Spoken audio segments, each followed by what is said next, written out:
Hello dear students, here is the video of class 8 science and I am going to discuss the chapter 6 which is conservation of plants and animals.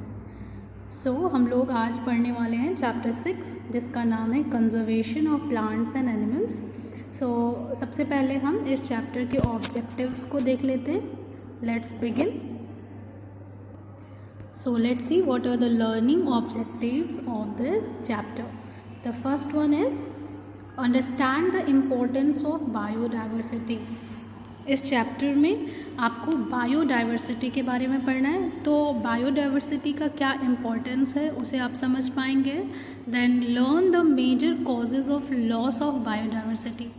Biodiversity loss के क्या reasons हैं, क्या cause हैं, major cause क्या हैं, ये आप जानोगे. Then explain the flora and fauna. Flora and fauna क्या होता है you will understand while studying this chapter. Then you will understand the difference between national park and sanctuaries. National park और centuries का नाम आप लोगों ने सुना होगा. तो ये क्या होते हैं, किस लिए होते हैं, you will understand in this video. Then explain the concept of conservation of biodiversity. Biodiversity को कंजर्व करने का जो ये कॉन्सेप्ट है उसको आप समझोगे कि what is the concept of conservation of biodiversity. Conserve का मतलब होता है बचाना, to save, to protect. Learn about the endemic species. Endemic species क्या होती हैं you will understand. Give the name of extinct species. Extinct species क्या होती हैं you will understand about that. And lastly you will be able to differentiate between the vulnerable and endangered species. Vulnerable and endangered species क्या होती हैं you will understand about that also. So these are the learning objectives and these are the things you are going to understand in this chapter while studying. So that's all for the learning objective. Let's begin the chapter. Okay so सबसे पहले हम term biodiversity को समझेंगे कि biodiversity क्या होती है, क्योंकि ये आपके चैप्टर का ही नाम है बायोडाइवर्सिटी. ठीक है, तो आप जानते हो बायो मीन्स क्या होता है. बायो मीन्स होता है लाइफ. ठीक है, बायो मीन्स क्या होता है, लाइफ. ओके, एंड डाइवर्सिटी का मतलब होता है वैरायटी. ठीक है, डाइवर्सिटी का मतलब होता है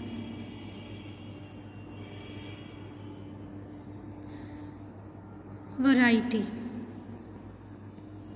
Okay, so biodiversity means all the different kind of living organisms present in this world. ठीक है, इस पूरी दुनिया में जो भी लिविंग ऑर्गेनिजम्स प्रेजेंट हैं, चाहे वो प्लांट्स हों या एनिमल्स हों या फिर माइक्रो ऑर्गेनिजम्स हों, जितने भी तरीके के, जितने भी नंबर्स में, जितने भी टाइप के जो भी ऑर्गेनिजम्स हैं, चाहे वो माइक्रो ऑर्गेनिज्म हों, चाहे वो प्लांट्स हों, चाहे वो एनिमल्स हों, उन सबको मिलाकर हम क्या बोलते हैं, बायोडाइवर्सिटी. क्या बोलते हैं, बायोडाइवर्सिटी. ठीक है, देखिए यहाँ पे लिखा हुआ है the term biodiversity includes variety of biological life forms. Variety of biological life forms का मतलब वैरायटी ऑफ लिविंग ऑर्गेनिजम्स. ठीक है, चाहे वो लैंड पे रहते हों, या एयर में रहते हों या एक्वेटिक यानी पानी में रहते हों. आप जानते हो कि अलग अलग टाइप के ऑर्गेनिज्म अलग अलग हैबिटेट में रहते हैं, है ना. चाहे वो ज़मीन पर रहने वाले ऑर्गेनिजम्स हों या हवा में रहने वाले हों या पानी में रहने वाले हों, सबको मिलाकर इंक्लूड कर लोगे आप ऑल द लिविंग ऑर्गेनिजम्स को इन दिस वर्ल्ड, तो आप उसको क्या बोलोगे, बायोडाइवर्सिटी. ठीक है, एंड किसी पर्टिकुलर प्लेस की अगर हम बात करें, if suppose there is a particular place, ठीक है, तो उस पर्टिकुलर प्लेस में जितने भी लिविंग ऑर्गेनिज्म होते हैं और जितने भी नॉन लिविंग एबायोटिक कंपोनेंट होते हैं, जैसे कि वहाँ पे सॉइल होगी, ऑब्वियसली वाटर होगा, क्लाइमेटिक कंडीशंस होंगी, तो उन सबको मिलाकर एक टर्म हम देते हैं that is called ecosystem.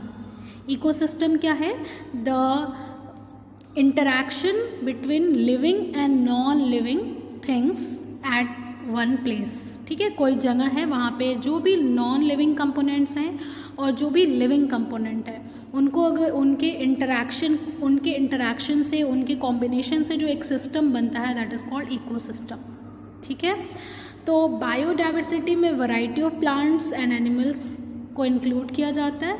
Microscopic organism भी उसमें होते हैं, माइक्रोस्कोपिक ऑर्गेनिज्म से लेकर लार्जेस्ट लिविंग ऑर्गेनिज्म तक इनमें हम क्या करेंगे, ऐड करेंगे। ठीक है, तो biodiversity includes all life forms that makeup the natural world और आवर एनवायरनमेंट। तो हमारे एनवायरनमेंट में, हमारे नेचुरल वर्ल्ड में जितनी भी लिविंग ऑर्गेनिज्म है, चाहे वो माइक्रो ऑर्गेनिज्म हो, प्लांट हो, एनिमल हो, सबको इंक्लूड कर लिया हमने। तो क्या टर्म दिया हमने उसके लिए, बायोडाइवर्सिटी।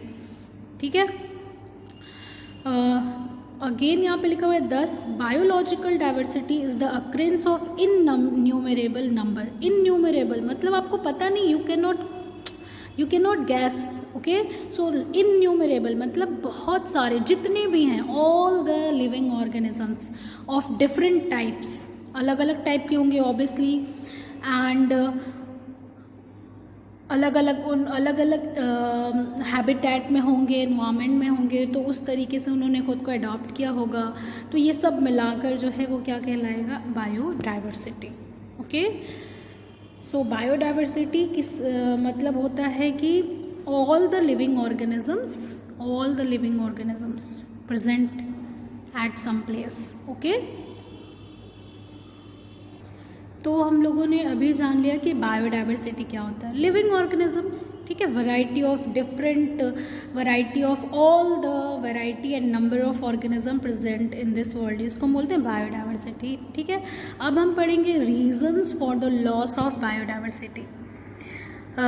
हमारी वर्ल्ड से, दुनिया से ऐसा हो रहा है कि बहुत सारे लिविंग ऑर्गेनिज्म जो हैं वो क्या हो रहे हैं, दुनिया से ख़त्म हो रहे हैं। They are getting extinct from the world. तो उसका क्या रीज़न है, what is the reason of loss of biodiversity. किसी पर्टिकुलर जगह से लिविंग ऑर्गेनिज्म जो है वो ख़त्म हो रहा है, वहाँ से कम हो रहे हैं, धीरे धीरे उनके नंबर्स, उनका वैरायटी, उनका टाइप ख़त्म हो रहा है, कम हो रहा है। तो उसका क्या रीज़न है, व्हाट इज़ द रीज़न। ठीक है, तो यहाँ पे हम पढ़ेंगे reasons for the loss of biodiversity. There are many factors which have resulted in the loss of biodiversity. Today, a major threat to existence and survival of these organisms is deforestation. सबसे पहला जो reason है वो क्या है, deforestation. आप जानते हो कि जो लिविंग ऑर्गेनिजम्स होते हैं, ज़्यादातर जो वाइल्ड लिविंग ऑर्गेनिजम्स होते हैं वो कहाँ रहते हैं, फॉरेस्ट में। दे लिव इन फॉरेस्ट, जंगल उनका घर होता है, राइट। जैसे हम घर बना कर रहते हैं वैसे उन जंगल उनका नेचुरल हैबिटेट होता है, वहाँ पर वो रहते हैं। तो अगर सब जस्ट इमेजिन कि घर ही नहीं होगा तो how do the living organism how do they survive, कैसे सर्वाइव करेंगे, कैसे ज़िंदा रहेंगे, है ना। तो डिफॉरेस्टेशन का मतलब होता है clearing the forest and using the land for other purposes. मतलब फॉरेस्ट को क्लियर कर देना, ख़त्म कर देना, काट देना, और उस लैंड को, जहाँ पर फॉरेस्ट था, उस ज़मीन को दूसरे किसी काम के लिए यूज़ करना। ठीक है, when vast track of land are cleared, not only do trees fall but the habitat of animal and many organism are destroyed. जब हम जंगलों को कट करेंगे तो ऑब्वियसली हम पेड़ों को गिराएंगे, तो पेड़ जो होते हैं वो बहुत सारे ऑर्गेनिजम्स के क्या होते हैं, हैबिटेट होते हैं, घर होते हैं, होम होते हैं। तो ये जब हम घर को क्या करते हैं, डिस्ट्रॉय करते हैं, तो ऑर्गेनिजम्स भी सर्वाइव नहीं कर पाते हैं in the absence of their home. Due to the loss of habitat they are not able to survive. Organisms जो होते हैं, एनिमल्स, सर्वाइव नहीं कर पाते हैं, and they start to become endangered. इसकी वजह से क्या होता है कि वो धीरे धीरे उनके नंबर्स कम होने लगते हैं। ठीक है, एक जो ट्री होता है, एक जो पेड़ होता है, वो सिर्फ एक पेड़ नहीं होता है, बल्कि वो बहुत सारे एनिमल्स, बर्ड्स, इंसेक्ट्स, बहुत सारे ऑर्गेनिजम्स का क्या होता है, वो घर होता है। और आप जानते हैं प्लांट से उनको फूड भी मिलता है। तो जब हम फॉरेस्ट को क्लियर कर रहे हैं, प्लांट्स को कट कर रहे हैं, तो हम घर भी छीन रहे हैं उनसे, एज वेल एज उनका खाना, उनका फूड भी हम उनसे छीन रहे हैं, है ना. So it will cause the loss of biodiversity.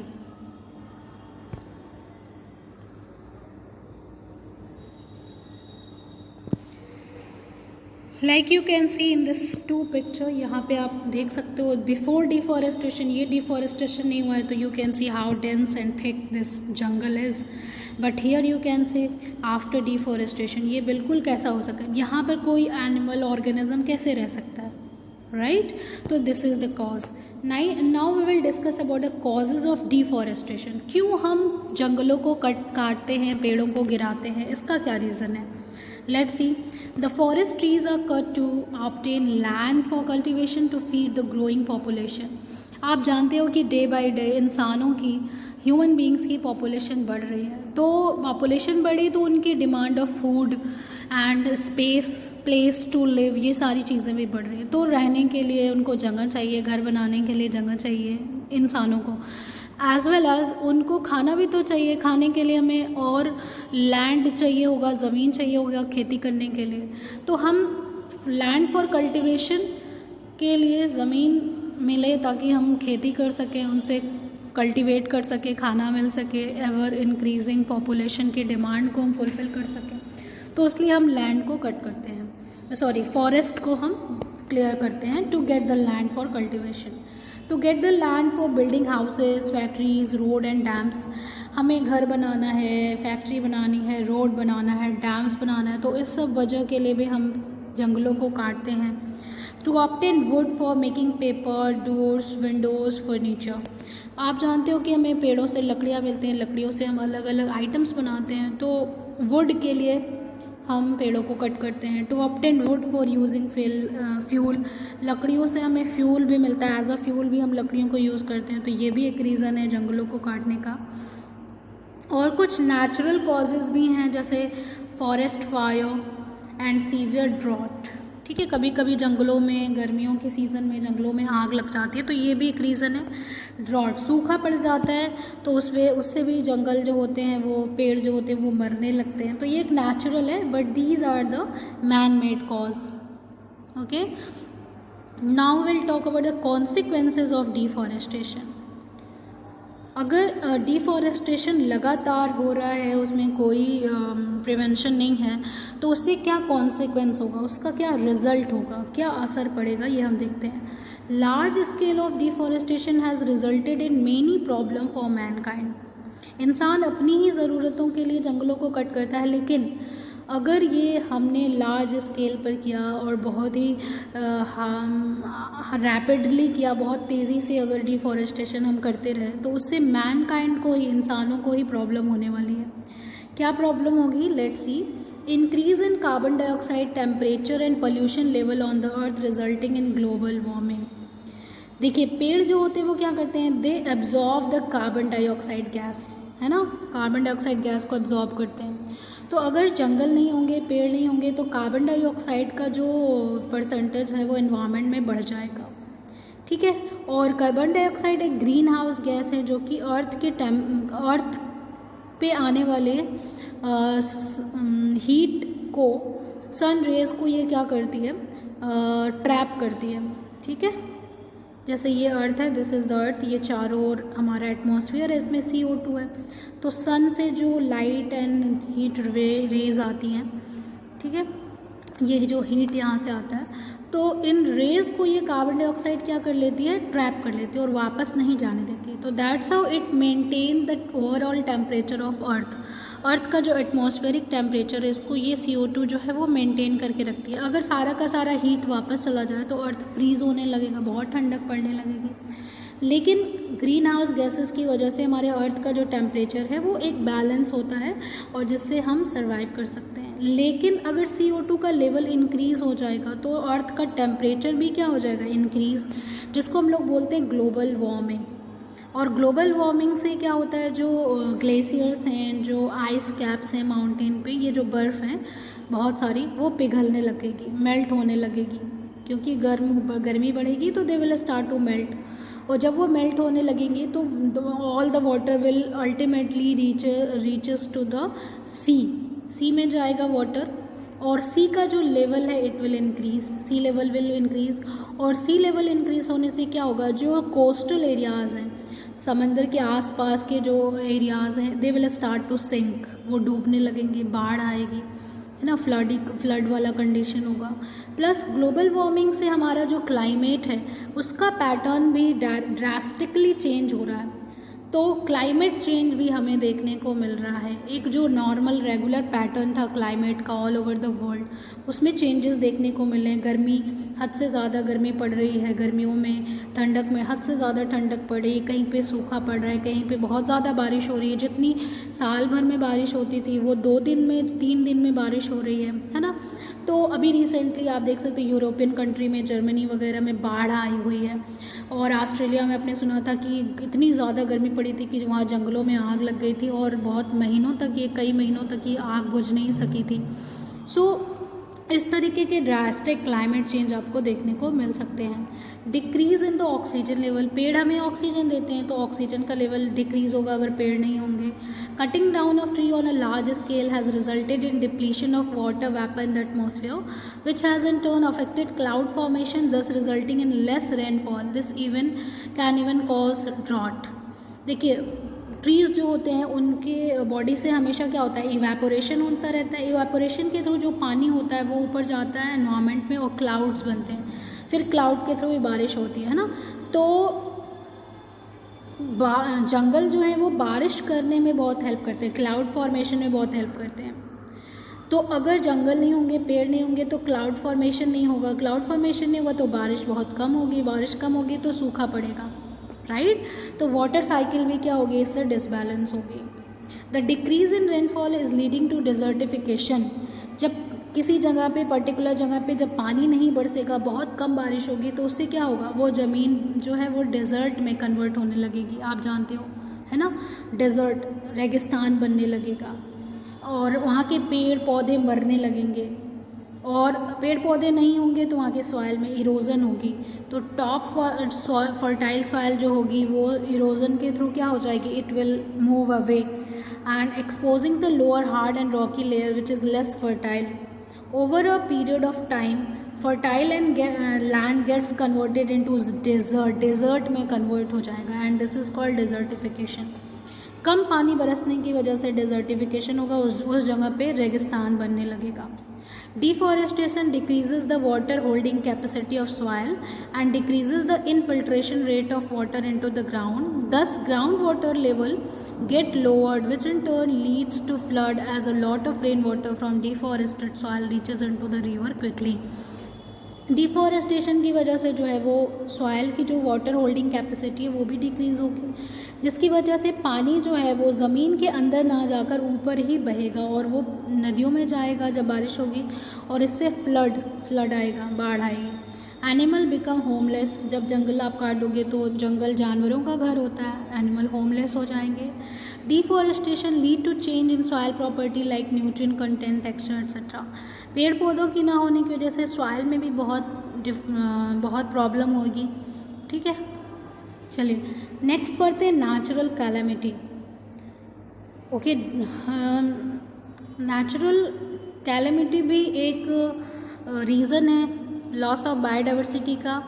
Natural जो डिज़ास्टर होते हैं जैसे कि बाढ़ है, हरिकेन है, सुनामी है, अर्थक्वेक है, ठीक है, ये सारे क्या करते हैं, they suddenly destroy the habitat of animals and imbalance the population of different species, ठीक है। ये सारी कैलेमिटीज़ जो होती हैं वो हैबिटेट को डिस्ट्रॉय कर देती है। क्लाइमेट चेंज के बारे में अभी मैंने बात किया था। चेंज जो है वो क्लाइमेट जो है वो ड्रास्टिकली चेंज हो रहा है, जिसकी वजह से जो है वो प्लांट्स और एनिमल्स जो है वो उस क्लाइमेट चेंज में सर्वाइव नहीं कर पा रहे हैं, तो इस वजह से बायोडाइवर्सिटी में लॉस हो रहा है। जहाँ जो एनिमल्स एंड प्लांट्स हैं they are dying, they are not able to survive and their numbers are getting depleted day by day. Now will talk about conservation of forest and wildlife, कैसे हम जंगलों और wild life को कैसे बचा सकते हैं। Some of the method for conservation are reforestation.